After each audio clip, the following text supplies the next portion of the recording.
안녕하십니까. 해결이 윤재욱입니다. 오늘 28회 우리 주택관리사보 시험이 이제 끝이 났을 텐데요. 여러분들 모두가 다 합격하기를 기원하는 마음으로 우리 해설 강의를 하겠습니다. 우리 이번부터는요, 해설 강의를 제가 1번부터 20번까지를 제가 해설 강의하고 21번부터 마지막 문제를 우리 김양수 교수님이 해설하는 걸로 그렇게 진행을 하겠습니다. 자, 저는 이제 1번부터 정리를 할 건데요. 여러분들, 우리 시험 문제가 이번에 해기원리가 조금 평이하다라는 생각을 갖고는 있는데, 그래도 이게 이론 문제가 많이 나오지를 않았어요. 이론이 11개 정도 이론이 출제가 됐는데요. 이론이 11개 출제되다 보니까 계산 문제가 또 좀 많이 출제가 되지 않습니까? 그러니까 계산 문제가 많이 출제가 되니까 여러분들이 시간을 낭비하는데 좀 어려움이 있지 않았을까 이렇게 생각을 합니다. 자, 그렇지만 여러분들 다 시험을 잘 봤을 것으로 생각을 하고 우리 해설 강의를 시작하겠습니다. 자, 문제 1번입니다. 회계상 거래에 해당하는 것을 모두 골라라. 박스 문제죠. 박스 문제는 지워가면 됩니다. 자, 기억.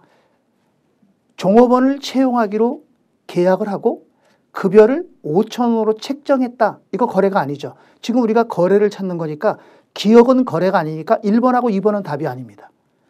3, 4, 5번 중에 답이 나오겠죠. 니은입니다. 자, 거래처로부터 상품을 10,000원을 매입하기로 계약을 했다. 아, 이것도 거래가 아니네요. 이것도 거래가 아니야. 그럼 니은도 지워야 되겠죠. 그럼 니은을 지우다 보니까 답은 5번밖에 없는 거죠. 그래서 답은 5번입니다. 디귿하고 리을은 회계상의 거래가 됩니다. 2번입니다. 2번이 조금 까다로웠을 거로 생각을 하는데요. 자, 외부 감사인이 다음과 같은 결론을 내리는 경우에 한정 의견에 해당하는 걸 모두 골라라. 아, 어렵습니다. 이거는. 그렇지만 이제 박스 문제니까 기억, 니은, 디귿, 리을 중에서 한두 개만 확실하게 우리가 알면 답을 어느 정도 추측을 할 수가 있다는 거죠. 기억을 보겠습니다. 감사인이 충분하고 적합한 감사 증거를 입수한 결과, 입수했어요. 입수했으니까 의견 거절은 아닙니다. 그런데 왜곡 표시가 재무제표에 개별적으로 또는 집합적으로 중요하나, 중요하지만 전반적이지 않다. 자, 이런 경우에 결론을 내리는 경우가 한정이죠. 적정을 줄 수는 없잖아요. 그죠? 그래서 이 경우가 한정, 기억이 한정입니다.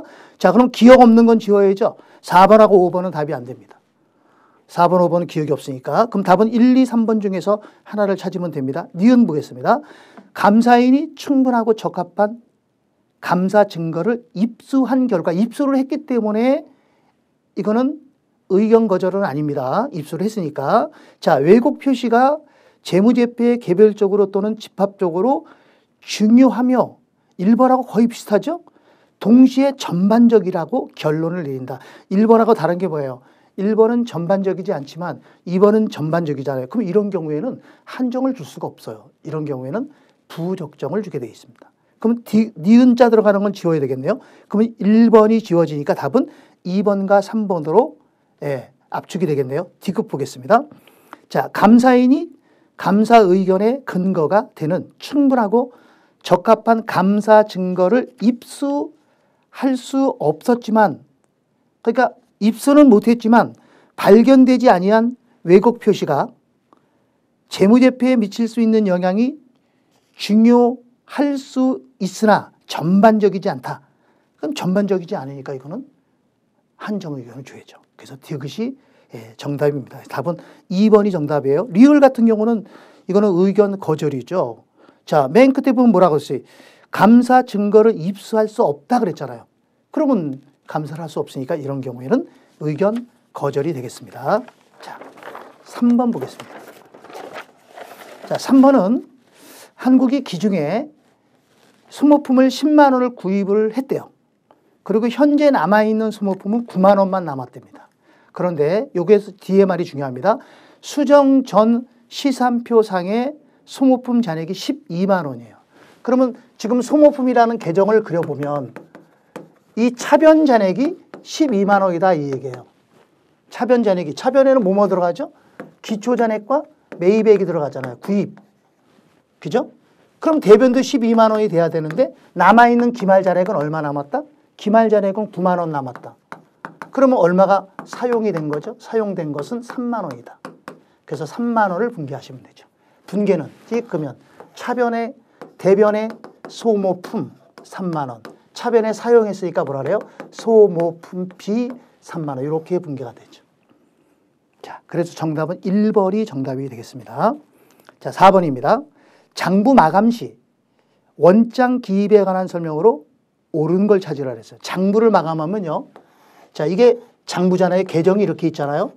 자산과 부채와 자본, 그 다음에 수익과 비용이 있죠. 예, 여기 비용이 있고요. 수익이 있습니다. 이렇게 이 장부를 마감할 때는 자산, 부채, 자본은 차기월, 전기월로 마감하는 거죠. 수익과 비용 뭐라고 마감하죠? 집합손익이라고 마감합니다. 얘네들은 집합손익으로 마감합니다. 그것만 조심하시면 돼요. 자, 1번 보겠습니다. 수익이 비용보다 큰 경우. 그럼 수익이 비용보다 크다는 얘기는 이게 집합손익이라는 계정을 보면 수익이 예를 들어서 100원인데 비용이 80원이다 이 소리 있잖아요. 수익이 비용보다 크다. 그러면 여기에 얼마 차이가 나죠? 20원. 요거 뭐라고 마감하죠? 우리는 요거를 이익잉여금이라고 마감합니다. 물론 당기순이익인데 이익잉여금이라고 마감해서 요걸 분개하게 되면 차변에 집합손익, 대변에 이익잉여금이라고 마감하죠. 그래서 수익이 비용보다 큰 경우 집합손익 계정 원장 차변에 이익잉여금으로 마감한다. 그래서 답은 1번이 답이죠. 자, 2번은 왜 틀렸을까요? 수익은 수익계정 원장 대변의 집합손익이 아니죠. 수익은 여기 발생하니까 여기에 집합손익이 되죠. 집합손익이 여기 나타납니다. 그래서 우리 마감 분개할 때 어떻게 한다 했어요? 수익을 마감하면 수익을 밀어버려야죠. 그럼 차변의 수익이고 대변의 집합손익 이렇게 마감하는 거잖아요. 그래서 이건 틀린 거고요. 비용은 비용계정 원장 대변의 차기월 이건 틀렸죠. 비용은 차기월 그러면 안 되죠. 집합손익이라고 해야죠. 그 다음 4번에 자산은 자산계정 원장의 차변의 차기월 그러면 안 되죠. 자산은 차변이 100원이고 대변이 90원이면 여기가 차기월 되죠. 차기월이 대변에 됩니다. 자산은 차변이 크니까. 그래서 네, 대변의 차기월이다. 그래야 차변 그런 게 틀린 거고요. 자, 부채는 부채계정 원장의 차변의 집합손익 X 집합손익 그러면 안 되죠. 부채는 차기월이라고 해야죠. 그렇게 정리하시고요. 자, 5번입니다. 5번은 이거 비금손입니다. 비용계정 나오면 비금손. 자, 계정 이름이 보험료죠. 보험료 계정인데요. 비금손. 여기가 현금, 여기가 집합손익, 여기가 선미 이렇게 되겠죠. 자, 2001년 지급한 보험료가 18,000원. 2001년에 지급한 보험료니까 현금으로 지급을 했겠죠. 18,000원을 지급하고 재무상태표에 선급 보험료 계정 잔액이 다음과 같을 때 2001년 포괄손익계산서에 표시할 손익 금액은 얼마인가? 이 소리죠. 자, 박스 아래 보니까 선급 보험료는 자산이잖아요. 그렇게 차변의 기초를 쓰고 대변의 기말을 씁니다. 선은 6,000원, 4,000원이네요. 6,000원, 4,000원. 그럼 여기 얼마? 2만 원 되겠죠. 그래서 정답은 2번이 정답입니다. 자, 6번입니다.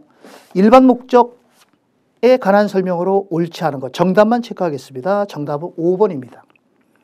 자, 보고기업의 과거 재무 성과와 그 경영진의 수탁 책임을 어떻게 이행했는지에 대한 정보는 기업의 경제적 자원에서, 경제적 자원은 자산이거든요. 그러니까 자산에서 발생하는 미래 수익을 예측하는 데 일반적으로 도움이 돼야죠. 그게 일반 목적이죠. 그래서 도움이 되지 않는다가 아니라 도움이 된다라고 하시. 나머지는 다 옳은 지문이 되겠습니다. 자, 7번입니다. 유용한 재무정보의 질적 특성 중 보강적 질적 특성에 해당하는 걸 모두 고르라. 보강적 질적 특성은 비검적이. 답은 5번 되겠네요. 5번. 자, 8번. 자, 옳지 않은 겁니다. 옳지 않은 거. 정답은 5번을 보시겠습니다. 5번은 이건 너무 많이 했던 것 같은데요. 자, 재무제표가 한국재택국제회계 기준의 요구사항을 모두 충족한 경우가 아니라도 한국재택 국제회계 기준을 준수하여 작성됐다고 하면 안 되죠.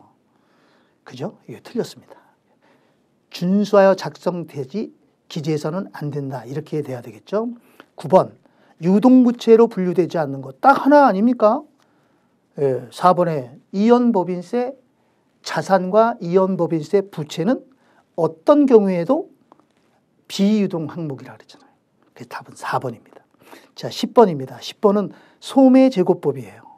이 소매제고법이 나올 만했어요. 여러 번 제가 풀어드렸는데 이 소매제고법은 가중평균법으로 하래요. 선입선출법이 아니라 가중평균법으로 했을 때 기말재고 자산을 구하라는 거죠. 자, 우리 소매제고법이 나오면 매출원가 공식에 대입만 하면 되는 거 아니겠습니까? 자, 매출원가 공식이 어떻게 되죠? 기초재고액 플러스 매입액 마이너스 기말재고는 이꼴 매출원가. 여기다가 대입을 합니다. 자, 제일 먼저 원가부터 대입을 해볼게요. 원가는 딱 두 개밖에 안 나왔잖아요. 기초원가가 9만 원 플러스 매입원가는 63만 원 마이너스 기말은 몰라요. 니꼴 매출원가도 몰라요. 지금 이 금액 구하는 거거든요. 기말재고액. 요거 얼마냐 이 소리. 자, 근데 매가로 구할 수는 있죠? 자, 매가로 계산하면 소매가는 자, 기초가 10만 원 플러스 매입은 90만 원 마이너스 기말은 모르는데 매출은 알잖아요. 80만 원. 자, 그럼 요 기말을 구할 수 있죠? 100만 원에서 80만 원 빼면 20만 원. 그럼 요 20만 원을 어떻게 해야 돼요? 20만 원을 원가로 환원시키면 돼요. 그럼 이때 원가율을 구하는데 평균법 그랬으니까 전체를 다 갖고 하는 겁니다. 평균법. 예분의 예. 그죠? 그러니까 어떻게 되죠? 요거 더하면 72만 원 분의 100만 원. 어우, 그럼 이건 딱 떨어지네. 72%. 그죠? 예. 그러면 20만 원에 72%. 0.72. 27이 14. 4, 2는 4. 14만 4천 원. 그래서 기말재고는 14만 4천. 이런 문제는 우리가 틀려서는 안 되죠. 예. 정답은 2번이 정답이 되겠습니다. 자, 그 다음에 11번입니다. 자, 11번 문제도 사실은 우리가 많이 풀어봤던 문제인데요. 자, 요거는 문제에서 뭘 물어봤냐면, 자, 맨 밑에 보니까 매출총이익은 얼마냐 그랬어요. 매출총이익. 그럼 우리 매출총이익은 어떻게 해봅니까? 매출총이익은 매출액에서 빼기 매출 원가를 빼면 되는 거잖아요. 그럼 이게 매출총이익 아닙니까? 이렇게만 식을 잡으면 됩니다. 그런데 문제에서 뭘 하라냐면 계속기록법이고 단위원가 결정 방법으로는 선입선출법을 적용한다. 선입선출법을 적용했을 때는 계속기록법으로 하던 실지재고조사법으로 하던 결과가 동일하다 그랬잖아요. 거기 아무거나 하면 됩니다. 자, 박스 봅니다. 박스에 보면 매출이 딱 두 개 있어요. 6월 1일과 12월 1일. 6월 1일 매출은 200개에 옆에 보면 단가가 100원이니까 2만 원. 그렇죠? 그럼 2만 원하고 12월 1일 매출은 100개에 120원. 그러면 12,000원. 2만 원하고 12,000원 더하니까 매출액은 얼마예요? 32,000원. 빼기. 매출원가만 구하면 이거 나오는 거죠. 매출원가는 이제 선입선출법으로 계산하면 돼요. 자, 위에서부터 선입선출법이니까 위에서부터 차근차근히 팔면 되겠죠. 총 매출액이 300개니까 300개를 팝니다. 자, 1월 1일 매출액이 100개 50원 5,000원. 자, 그 다음에 4월 1일 매출액이 4월 1일 날 150개죠. 150개 다 팔아요. 곱하기 60. 그럼 요거는 9,000원. 자, 현재 250개 팔았잖아요. 300개를 팔아야 되는데 250개 팔았으니까 몇 개만 더 팔면 돼? 50개. 그 50개는 9월 1일 날 50개를 팔면 돼요. 9월 1일 매출에 50개. 얼마? 65원. 자, 그럼 얼마 나오죠? 3,250원. 그럼 요거 도한 금액이 매출원가가 되겠네요. 자, 그럼 매출원가는 계산하면 얼마 나올까요? 17,250원. 그러면 32,000원에서 17,250원 빼면 14,750원이 이익이 되겠죠. 네, 이 문제는 우리가 많이 풀었기 때문에 넘어가겠습니다. 12번으로 가겠습니다. 자, 12번 문제도 이거는 이제 폭우로 인해서 소실된 상품을 추정하라는 거잖아요. 그럼 이거 재고자산 계정을 그려야 되잖아요. 자, 우리 재고자산 계정 그리면 이게 재고자산 아닙니까? 재고자산. 예, 여기다 써볼까요? 기초재고액, 여기가 기말재고액, 여기는 매입액, 여기는 매출 원가입니다. 매출 원가. 그래서 우리는 재고자산 나오면 이렇게 눈탱이를 그려줘야 되잖아요. 이거 그려줘야죠. 이걸 그려놓고 문제 집어넣습니다. 자, 2001년 12월 31일 창고에 보관하고 있던 상품 전부가 폭우로 인해서 전부 소실된 거, 남은 게 없어요. 자, 2001년 기초재고는 5,000원이다. 기초재고가 5,000원이고, 자, 상품 매입액은 14만 원이다. 여기가 14만 원이에요. 그리고 매출액 25만 원. 매출액은 여기다 써야 돼요. 이게 매출입니다. 요건 매출원가, 요건 매출액이에요. 자, 그런데 한국은 원가의 25% 이율을 가산하는 금액을 판매 가격으로 책정하고 있다. 25% 이익이잖아요. 근데 이게 원가에 대한 이익이니까 여기다가 나누기 1.25 그래야죠. 나눠야죠. 그럼 요거 나누면 12만 원이 나와요. 여기가. 12만 원. 그러면 기말재고는 얼마입니까? 기말재고는 빼면 2만 5천 원 나오죠? 요거 두 개 더해서 요거 빼면 2만 5천 원. 그럼 2만 5천 원이 전부 다 이게 다 손실된 거죠. 모두 손실됐으니까 2만 5천 원이 되겠습니다. 자, 13번 가겠습니다. 13번. 13번은 총매입액. 이거 구하는 거 아니지? 총매입액. 근데 이 매입액은 순매입이거든요. 근데 총매입액을 구하는 거예요. 이 금액이 아닙니다. 자, 보겠습니다. 여기서 이제 우리가 조심해야 될 게 하나 있긴 있어요. 이거 똑같이 재고자산 계정이에요. 재고자산 계정인데, 자, 이렇게 재고자산 그리면 여기가 기초재고고 여기가 기말재고예요. 여기가 매입인데 무슨 매입이냐면 이게 순매입입니다. 여기는 매출원가라 그랬잖아요. 매출원가. 그럼 이 매출원가, 여기는 매출이잖아요. 요거는 매출이죠. 요거는 이익이잖아요. 이익. 이렇게 되는 거잖아요. 그죠? 아까랑 똑같은 그림이에요. 자, 기초재고액은 얼마? 4만 원. 기말재고액은 3만 원. 그 다음에 총매입액이 얼마인지 몰라. 이거 구하는 겁니다. 총매입액. 자, 총매입액이 얼마인지 몰라요. 여기서 환입한줄을 뺐더니 이거 나온 겁니다. 이게 순매입액, 요거 나오고, 이게 총이에요. 이게 총매입액이 여기가 환입애누리를 이 금액에서 이 금액 빼서 이거 나온 거거든요. 자, 그런데 환입, 매입 환출, 매입 할인이 15,000원하고 5,000원이니까 두 개니까 2만 원. 여기가 2만 원이죠. 그러니까 이 금액에서 2만 원을 뺀 금액이 이 금액이거든요. 그러니까 이게 나오면 더해주면 이 금액이 되는 겁니다. 자, 총 매출액은 49만 8천 원. 매출 할인은 빼야 돼요. 그 다음에 조심할 게 이거 조심해야 돼요. 매출 운임이 5천 원 나왔잖아요. 이 매출 운임을 계산하면 안 되거든요. 이게 함정입니다. 매출 운임은 X. 여기 들어가는 거 아닙니다. 매출 운임은 운반비 비용이에요. 손익계산서로 갈 거예요. 자, 그 다음에 매출 애누리가 8천 원. 그러면 결국 49만 8천 원에서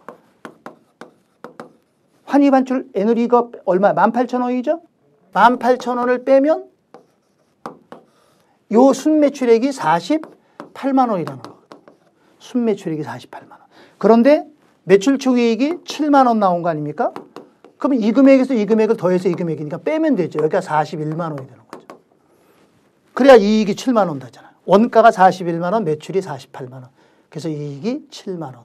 그럼 여기 금액이 나오겠네요. 요거 40만 원 있잖아요. 그죠? 그러면 이 금액에서 2만 원을 빼서 40만 원 나온 거니까 더해주면 42만 원. 총 매입액이 42만 원. 거기서 환출, 애누리를 빼니까 순매입액이 40만 원. 그 정답은 42만 원이라고 보시면 됩니다. 자, 이런 문제도 우리가 여러 번 풀어본 것 같아요. 자, 14번부터입니다. 14번부터는 유형 자산에 대한 건데요. 교환 문제가 나왔네요. 교환 문제가 나왔습니다. 교환을 할 때는 항상 내 것만 봐야죠. 남의 거 보면 안 됩니다. 내 것만 보고 항상 교환은 어떻게 한다? 윙크 하세요. 이렇게 윙크 합니다. 그래서 요거는 내 거, 이거는 네 거. 여기서 처분 손익이 나오고 여기서 취득원가가 나오는 겁니다. 자, 문제에서 뭘 물어봤어요? 맨 밑에 문제 물어봤고 취득원가를 얘를 물어봤잖아. 이 금액이 얼마냐 이 소리잖아요. 그렇죠? 취득원가는 얼마냐? 단. 단자를 먼저 위에 거 읽어볼 필요도 없어요. 단. 동거래는 상업적 실질이 존재하고 그게 있고 건물의 공정가치가 토지의 공정가치보다 명백하다. 건물은 내 거잖아요. 그죠? 내게 더 명백하다는 얘기 아닙니까? 그럼 내 거 가지고 하는 거예요. 자, 맨 위에 봅니다. 한국은 우리가 한국이에요.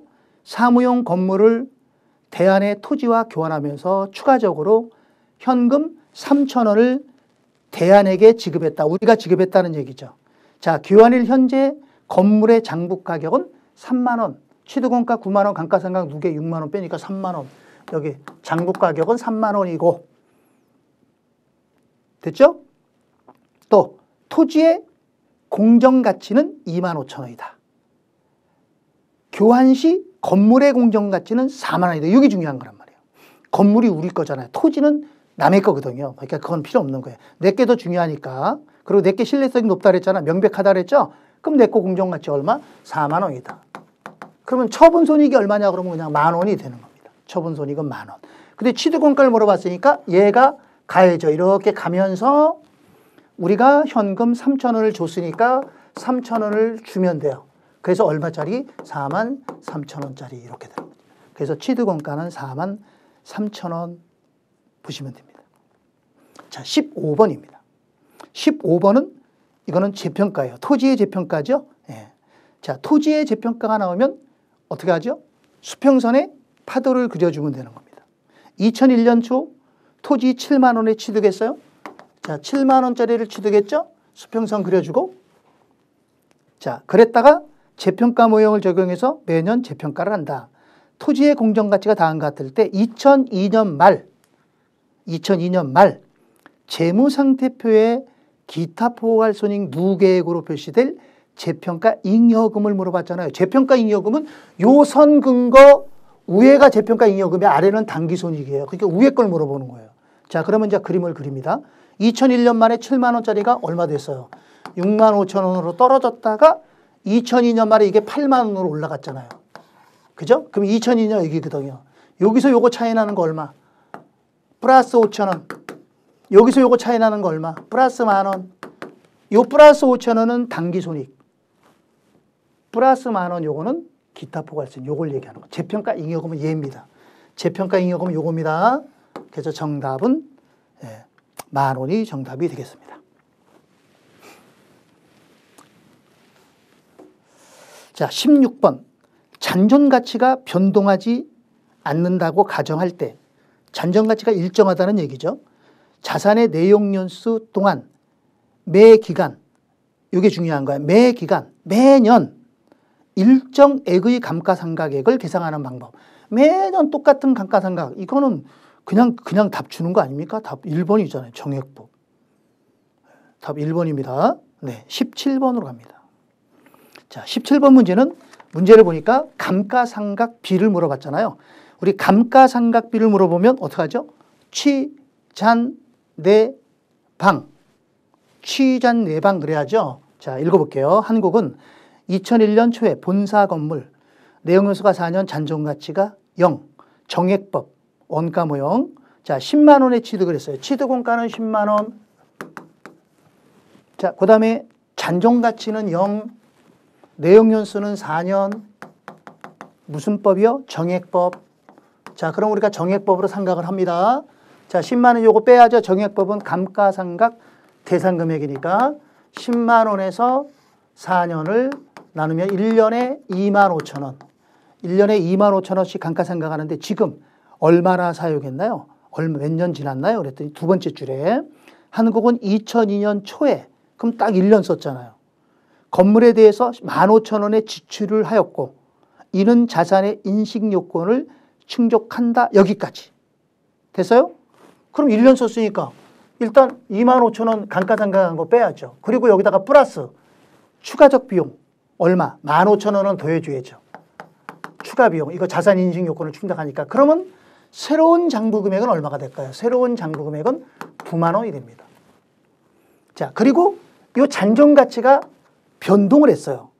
잔존가치가. 자, 네 번째 줄 맨 앞에 보면 건물의 잔존가치가 3,000원으로 증가가 됐고요. 됐죠? 예, 한국이 동곡물과 관련해서 2002년 인식할 감가상각비. 자, 그러면 내용 연수는 4년이 아니라 이제 1년 썼으니까 1년을 빼면 3년 남은 거죠. 그리고 정액법은 바꿨다는 말이 없으니까 그냥 정액법으로 하면 되고요. 그러면 요걸 감가상각을 하면 되니까 자, 9만 원에서 3천 원 빼니까 8만 7천 원 나누기 3년 남았어요. 3년. 이렇게 하면 돼요. 3년. 자, 그럼 얼마 나올까요? 2만 8천 원, 2만 9천 원, 39, 27, 2만 9천 원 나오네. 그래서 감가상각비는 2만 9천 원. 정답은 4번이 정답이 되겠죠. 네, 감가상각비는 4만 원이다. 아, 4만 원이 아니라 얼마죠? 2만 9천 원이다. 자, 18번입니다. 자, 우리 18번 문제는 투자 부동산에 관련된 문제죠. 근데 여기서 물어본 거는, 자, 문제에서 물어본 건 2001년도 그리고 2002년도 단기 순이익에 미치는 영향을 물어봤죠. 투자 부동산은 뭘 그려야 되죠? 투자 부동산은 그죠. 줄사탕 그리면 돼요. 그리고 투자 부동산의 차액은 모두 단기 손익이지. 기타 포괄 손익은 없어요. 자, 그래서 얘는 투자 부동산은 이렇게 줄사탕 그려서 하면 돼요. 이렇게 줄사탕 그리면 돼요. 주식하고 똑같습니다. 자, 2001년 초에 건물 5년 잔존가치 없고 정액법 상각 10만 원에 취득을 했죠. 처음에 10만 원에 취득을 했어요. 투자 부동산을 공정가치로 평가할 때에는 감가상각을 하지 않는다. 감가상각 안 합니다. 자, 한국은 투자 부동산에 대해 공정가치 모형을 적용하고 있으며 동건물에 대한 2001년 말 공정가치가 11만 원이 됐다가 2002년 7월 1일에 이걸 9만 원에 처분했어요. 그랬을 때 2001년과 2002년에 당기순이익에 미치는 영향. 여기가 2001년, 여기가 2002년입니다. 2001년은 평가이익이 나왔죠. 얼마? 만 원. 이거 당기순이익 증가합니다. 당기순이익 증가하는 거예요. 2002년은 이거는 평가이익 아니죠. 이건 팔았으니까 처분 손실이죠. 11만 원짜리 9만 원에 팔았으니까 2만 원 손실 났죠. 그래서 이거는 마이너스, 이거는 플러스 이렇게 됩니다. 그래서 정답은 1번이 정답이죠. 만 원 증가, 2만 원 감소. 이렇게 정리를 하면 되겠습니다. 자, 19번입니다. 자, 19번 문제가 주식에 관한 문제인데요. 예, 다행히도 쉽게 나왔어요. 이거는요. 딱 봤을 때는 어려운 것 같지만 어렵지 않습니다. 왜? 두 번째 줄에 보면 이름이 뭐야? 단기손익이 아니라 기타 포괄손익 공정가치 측정 금융자산으로 분류를 했잖아요. 그런데 맨 밑에 보니까 문제 물어본 건 단기순이익에 미치는 영향이라고 물어봤잖아요. 그죠? 그러면 기타 포괄손익은 단기손익에 미치는 영향이 없다. 그렇게 배우셨죠? 없다. 이렇게 생각하면 돼. 일단은 없다. 됐죠? 근데 그 지문을 보세요. 지문을 보니까 없다가 하나도 없잖아요. 그럼 이때는 있는 거예요. 그렇게 생각하고 문제를 보셔야 됩니다. 자, 읽어볼게요. 7월 1일 주식 A 취득원가는 5만 원. 자, 이것도 줄 그려서 한번 해볼까요? 이렇게. 예, 기타 포괄손익이라도 이렇게 줄사탕 그려서 하는 거예요. 자, 얼마 주고 샀죠? 5만 원 주고 샀다. 그리고 기타 포괄로 했다. 근데 2002년 4월 1일, 2002년 4월 1일이면 중간이야.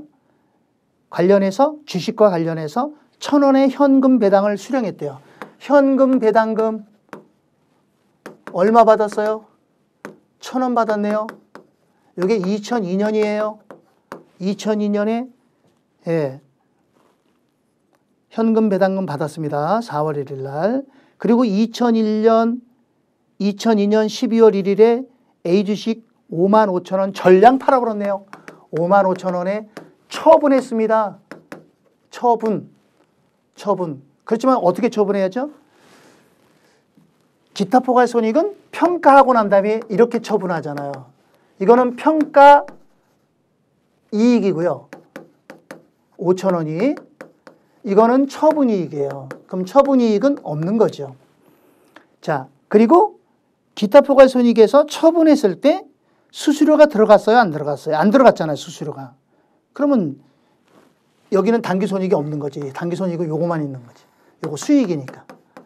그래서 단기순이익은 1,000원이 증가합니다. 배당금 받았으니까. 그 답은 1번입니다. 기타 포괄손익으로 분류했을 때는 당기순이익에 미치는 영향은 1,000원. 요거만 당기순이익에 미치는 영향이 만약에 이게 기타 포괄손익이 아니라 만약에 이게 당기손익으로 분류를 했다면 이것도 당기순이익이죠. 이것도 당기순이익. 6,000원이 되는 거죠. 6,000원. 예, 그때는 5번이 정답이 되는 거예요. 기타 포괄손익이 아니라 당기손익으로 분류했을 때는 답이 5번이 된다. 이렇게 보시면 됩니다. 자, 여기까지 됐고요. 20번입니다. 20번. 사채에 대한 거죠. 일단 사채는 사발면을 먼저 그려놓고 생각하세요. 이렇게 사발면을 먼저 그려놓고 자, 읽어볼게요. 한국은 2001년 1월 1일에 대안이 발행한 사채 액면은 100만 원, 이자는 10%, 매년 말 만기는 3년, 그럼 1년에 이자는 10만 원씩이네요. 매년 현금으로 주고받는 이자는 10만 원. 이게 표시이자가 10만 원이란 얘기죠. 자, 그리고 공정가치로 취득을 하고 삼각원가로 분류를 했대요. 그리고 취득 시 유효이자는 8%입니다. 됐죠? 그런데 한국이 동사채를 만기까지 보유할 때, 여기서부터 여기까지 보유할 때, 여기서부터 이만큼 보유할 때 보유기간 동안 인식할 이자 수익 총액은 얼마냐 이 소리잖아요. 일단 이걸 먼저 알아야 돼요. 발행가격을. 발행가격은 어떻게 합니까? 100만 원짜리를 10%인데 8%. 얘가 액면 이자율이 높으니까 이건 무슨 발행이에요? 할증 발행이 됩니다. 할증 발행. 그러니까 100만 원보다 커야 돼요. 자, 그래서 요거는 어떻게 해야 돼? 거기 기간이 3기간에서 단일 금액하고 정상연금 1원에 대한 현가계수 나왔죠? 퍼센트는 8%야. 그럼 100만 원 곱하기 자 8%짜리 0.7938 그러면 79만 3,800원. 이자는 10만 원씩 분할되어 있으니까 10만 원 곱하기 연금 현가계수, 정상연금 현가계수 2.5771 그러면 25만 7,710원. 요게 발행가격이에요. 자, 그럼 얼마에 발행한 겁니까? 발행가격이 105만 1,510원에 발행했네요. 그러면 할증 발행한 거죠. 100만 원짜리를 이렇게 발행했으니까 차금이 얼마예요? 차금. 할증 발행 차금이 5만 1,510원. 5만 1,510원. 이거 할증 발행이거든요. 그런데 3년 동안 전체 이자 수익을 물어봤으니까 전체 이자 수익은 매년 10만 원, 10만 원, 10만 원.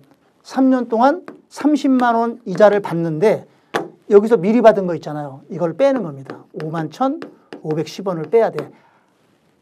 할증 발행했을 땐 빼는 거예요. 할인 발행했을 땐 더하는 거고.